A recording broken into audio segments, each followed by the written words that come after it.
everyone. It's a pleasure to be here. I'm used to usually presenting to and facilitating to children, so it's nice to be with grown-ups for the day. Enjoyable. And we are talking about physical activity in school and the community, and Dr. Tucker laid some great foundations for some of the health benefits of that in adipose and energy, and I'm really glad she did so, because what I want to talk about today is how we can harness sort of play and sport and physical activity to provide life skills and learning opportunities for youth. So I work for Right to Play, and that's sort of our foundation, and specifically I work on our Promoting Life Skills in Aboriginal Youth program. So Right to Play is a global organization. We were founded in the year 2000, and now we are in 18 countries worldwide. And we use the transformative power of play to educate and empower children facing adversity. So we work in a lot of refugee camps, we work in a lot of underserved communities globally, and if you've paid attention to the news, the discourse there is the reality is also true for Aboriginal communities in Canada. So our play program started 10 years later, so we are in our 7th year now, and we're currently partnered with 88 First Nations and urban Aboriginal organizations across 4 provinces. So we're in Ontario, Manitoba, Alberta, and British Columbia. And we use play to provide a retreat from everyday hardships, bringing joy and laughter and allowing kids to really just be kids. We use play as a vehicle for learning, as I said, and that comes from sort of just the inherent nature of sport and play. So things that you think of when you watch kids play, that they're getting problem-solving skills or conflict management skills, teamwork skills, all of those kinds of things. But we also use reflective discussions to really ingrain those lessons and draw them out, and I'll talk about that a bit later. Youth voice is really important to us. We want our programs to be interesting and responsive to youth. And we use an asset-based approach to working with communities. So we really are a community development organization, and so while we work with the youth, and sort of the cliche is that they are the future, but we are focused on the entire community, and so we use the assets of that community. So why do we use play? First of all, youth have the right to play. Article 31 of the United Nations High Commission for Human Rights states that every child should have the right to play. But there's also a lot of research, some of it may very well be Dr. Tucker's, as to why play is important. So play is needed for healthy brain development. Our research, secondary research, we don't do any primary research, is that 75% of brain development happens in the years between birth and the early 20s. So this is major motor skills like running, jumping, walking, and sort of general coordination, as well as fine motor skills like writing, manipulating small tools, and detailed handwork. But using play through the teen and early adulthood helps the brain develop even more connectivity, and especially in the frontal lobe, which is the center for planning and making good decisions. So our program can focus for youth anywhere between 6 and 29 years old, and that comes with conversations with community as to where the need is greatest. Play also stimulates imagination and creativity, and studies have shown that children who are encouraged to use their imagination in their development are more creative into their adult life. Creativity helping them find new and innovative ways to do things or invent new products. So this can apply from anywhere from engineering or marketing or product development, or just new ways to keep themselves occupied and busy, or make their own lives more fruitful. And play develops the brain's executive function. So executive function refers to the mental skills that allow us to manage time, pay attention, to plan and organize, remember details, and decide what is and is not appropriate to say or do in any given context. So it's what helps growing children to master their emotions and operate in social circumstances. So these skills are central to self-control and self-discipline, and kids who have well-developed executive function do well in school and get along better with others.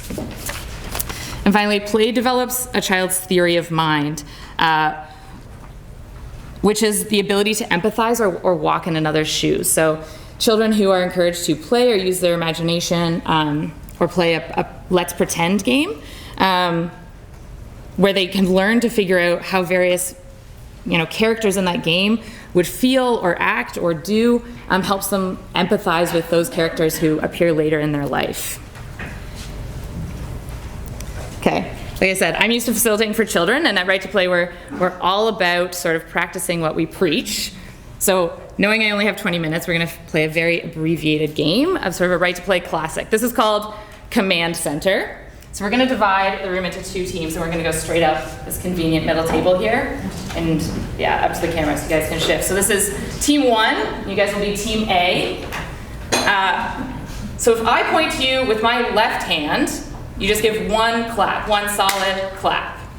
So we'll practice. Remember, team 1, team A.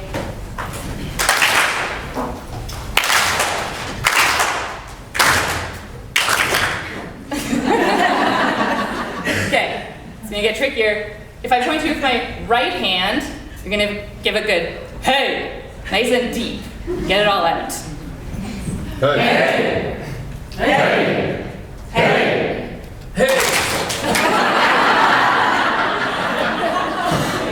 Those life skills, those attention life skills, okay? So left hand clap, right hand's hey. We're gonna see how far we can get.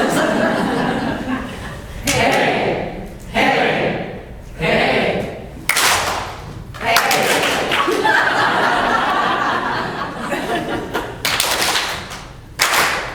Hey, hey, hey.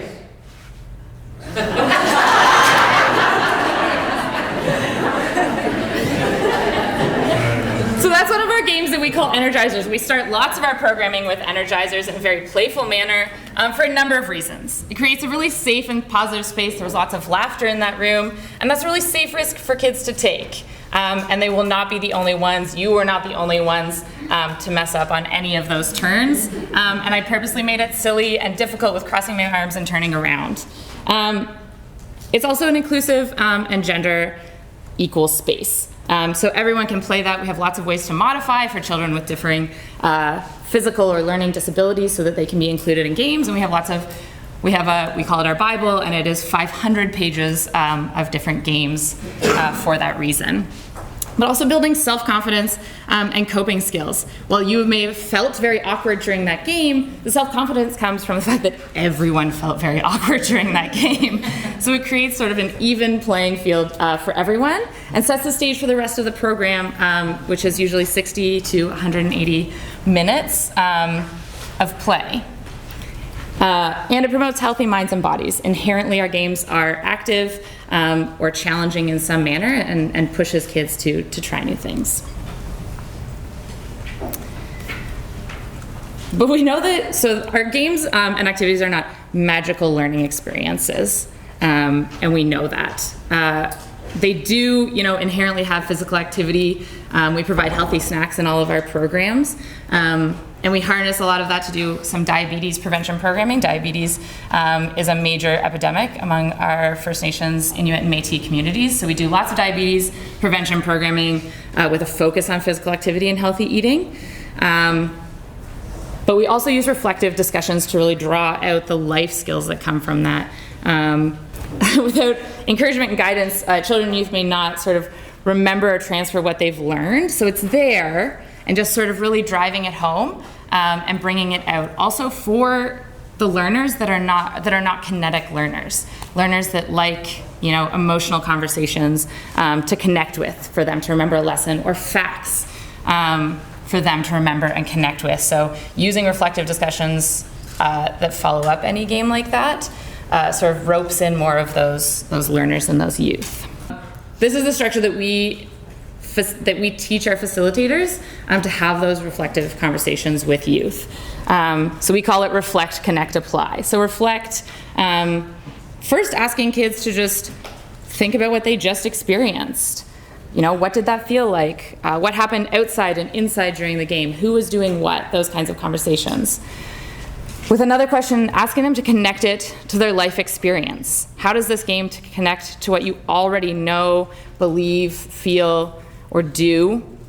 And does it reinforce or expand your understanding? And then the last piece is applying those learnings to future experiences or circumstances that they know will occur in their life. So how can you use what you've learned from this experience, and how will it benefit yourself, others, or your community? So if we use the command center game as an example, what did you just experience? Lots of answers will be, it was awkward, I didn't know what to do, I really had to pay attention. So connecting that to life experiences, where else in your life do you really have to pay attention? And answers will be, when I'm on a field trip, when I'm in the classroom, when my mom asks me to do something at home. And applying those learnings, so what did you do in this game that you can do more in that game? So I looked at the facilitator. They looked at me, so they knew if it was my right hand or my left hand, so they can look at their teacher. And really driving home the learning that came out of that, even though, in the moment it just felt fun. And that sort of is at the core of what Right to Play is that, saying kids learn best when they don't know they're learning at all. So we trick them. So the research has shown that sort of this line of questioning and discussions help to draw out the key learnings, helps children to identify the changes they want to make in their lives, and it personalizes the key learning when children have the opportunity to link it to their own lives, rather than us lecturing them on what they learned or why it should be important to them. They tell us. They tell us what that felt like. They tell us why that was important to them, and they tell us where they can apply it. It promotes the cognitive development, specifically critically thinking about what they just experienced and how they can use that, reflect on that experience in future, and provides opportunities for children to construct new ideas or concepts by allowing them the opportunity to make the connections before applying our own sort of knowledge and experiences. And it promotes sort of a higher order of thinking through doing that. So like I said, youth voice and participation is really important to us in everything that we do. Because young people have the right to be heard. This is another article in the UN Convention on the Rights of the Child, Article 12, if anyone's interested. But young people also know what they need, or at least what they want. And by responding to that, we can sort of garner higher buy-in for our programs. And by having higher buy-in, we can be more effective in what we do. And they do know what they need. While some things may seem like a want, they know what they need. And this allows our services to remain relevant and effective because they're based on young people's reality. And Right to Play, so our model in the Promoting Life Skills in Aboriginal Youth program, I work based in Toronto. I support programs in First Nations communities, but I am not there. I am not First Nations myself. So we have somebody local running those programs who is more in tune with what communities and the youth in those communities would need. So it's really based on the young people's reality and what they want, as opposed to sort of a professional's perception of what they need or want. And youth are empowered by participation. Young people gain a huge amount of confidence from seeing their opinions and suggestions put into action. And having those valued and watching them have direct influence in their own communities, often for positive change. So many skills are developed which can directly lead to improved education performance in this way, and better prospects of gaining employment in the future. And if that main skill is just the confidence to speak up or to know that their thoughts and opinions are valued, then that's enough for us. So what does youth participation look like? A popular model and one that we subscribe to is Roger Hart's ladder of participation. So first rung is obviously just manipulation, that you trick the kids into thinking that they want what you want. And at the highest order, it is youth adult equity. We are not perfect at this. It is very difficult to reach those higher rungs. But I think we strive to be somewhere around rung 7, where it is completely youth-driven. Lots of our programs have youth-led events or intergenerational events that are planned and run, facilitated, and managed by youth themselves. And again, we encourage youth input into what the program looks like. don't have enough time to cover this. I actually did think I had 30 minutes, not 20. Asset-based approach to communities. I will quickly just say, we want our programs to be sustainable, so we build on what is already present in the community. We fund the program as far as to provide healthy snacks and salary for a community worker, half of a salary for a community worker. But beyond that, they build on what's in their communities. There's lots of land-based programming for First Nations communities happening. So they're in the bush, they're on the lake, they're fishing, they use the gym and the recreational facilities available locally. And they harness the power of the social capital, so networks and families and friends to engage and support the programming and the youth in the community. So I might have time for a question or two left, but I'm around for the rest of the day if anyone would like to chat. Thank you, Linda.